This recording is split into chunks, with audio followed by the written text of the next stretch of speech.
So moving on, I have the previous my first file opened, and today what we're going to do is we're going to initialize and start off with variables.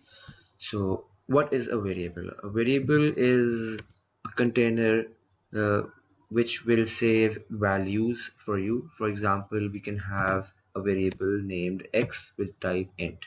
So an integer can be 0. There can be an integer y with value 10. There can be an integer with value 100. So whatever whole number value, integer value you want to store will be stored in a variable with type int. So we'll use the same technique of cout to see what our values are. So we can write cout x and l semicolon. So we're going to run this code and check what it shows. So it shows 0, which is the value of our variable x. Now what end L does here is it goes to the next line. For example, if I write cout x and L, and after it I write cout y and L, the values of x and y will be printed out separately in two separate lines. You can see here 0 in first line and 10 in the second line. What if I remove endl from here? So we're going to run this code, and we can see that 0 and 10 have been printed in the same line. If we want space to be there, what we're going to do is we'll just use inverted commas and space in between and run. So we can see a space here, 0 space 10. Similarly, there are variables, for example, double u is equal to 2.5. We'll print this using cout z and a semicolon, and there is something wrong. Okay, I have printed z, not u, my bad. So we're going to print cout u and a, yes, 2.5. So we can do float w is equal to 2.6, cout w and l, we have 2.6, and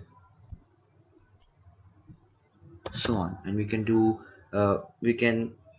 initialize any variables that we want. As we move on, I'll introduce more variables.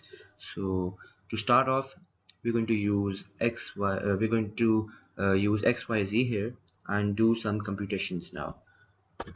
So in mathematics, we add two integers. Similarly, we can add two integers here. I'll initialize another variable named int sum, and I won't give any value to initialize it with.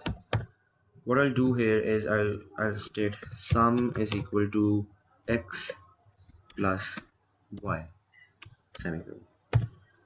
Let's print this out. Cout sum and l, and let's just remove all the other stuff. Run.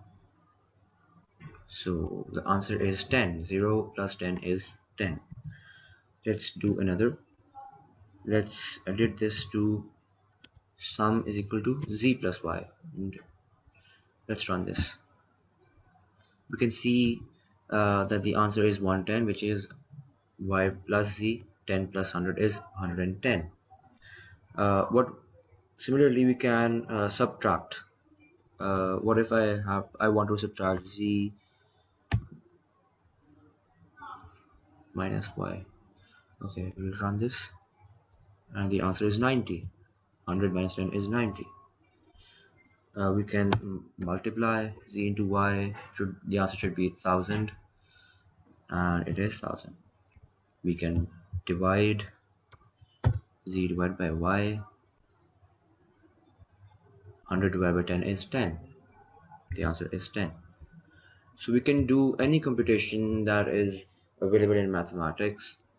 So what if I try to initialize a double value in and try to save it in a variable whose type is int? Let's try this out. So I write int o is equal to 2.8. Let's print this out. O and try to run this. So we can see it did not print 2.8, but it rounded it down to 2. We can try another value. We can write 2.4. It goes down to 2. It does not print 2.4 because O is a type integer and it cannot store a double value. It will only store an integer value. Another thing that I want to show is a cout use. For example, we can write cout inverted commas my O value is, and then we write O and then enter. This will print out my O value is, and then the value of O. Here we go. My O value is 2. So we can write text in inverted commas and followed by any variable. So this is it for variables. We'll continue in the next lecture. Thank you.